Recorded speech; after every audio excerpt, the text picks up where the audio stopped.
Before you set out on your adventures this summer, we've got a summer road trip checklist just for you. Auto Trader's executive editor Brian Moody is here to get us ready for our road trip. Hey, Brian.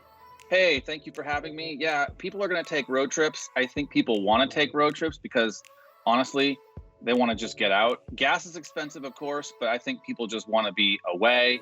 With that in mind, there are a few things to keep in mind when you are on that road trip. The first thing is make sure that your car is properly maintained, that you've been servicing it. And if you need help doing that, there's actually a Kelley Blue Book tool that will help you find what service your car needs at what miles, how much it should cost. That's kind of a cool one, and where you can get that done. In addition, they have a little page that says, here's what all the warning lights mean. So if your warning light's on, it will tell you, oh, it means this, this, and this. So that's the first thing I would do when setting out on a long road trip. So that's the first thing on our checklist. But you also say we should be prepared for emergencies, correct? Yeah, so depending on where you live, they might call it something different. The bottom line is just having an emergency road trip kit, an emergency kit in your car. And that might include things like snacks, water.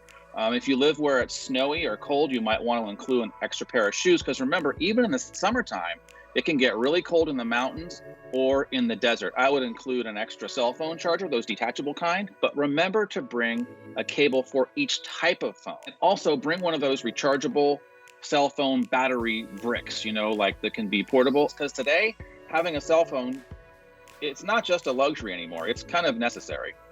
Smart. Okay. You're also saying that we need to look for recalls. What does that mean? So every car has, the government has a system whereby if there are enough defects or enough complaints about a certain car or a feature in a car, the government will issue a recall, or they'll force the manufacturer to issue a recall. Most of them are voluntary. You can go online and you can look up recalls for your car by the VIN. You can also just call your local dealership. And remember, recall repairs are always free. All right. Now, people who love to take road trips have a lot of different opinions on this next question. And that is, what is the best time to drive? So the best time to drive for a variety of reasons is whenever it's not the busiest, for example. So when there's a lot of traffic, when it's really crowded, then it's going to be harder on the driver. It's going to be more stressful. But a lot of people also say, I want to drive at night. And that would fit that, right? There's going to be less people out at night. It kind of depends on the individual person, but we tell people not to drive overnight. So if it's starting to get dark, that's probably okay.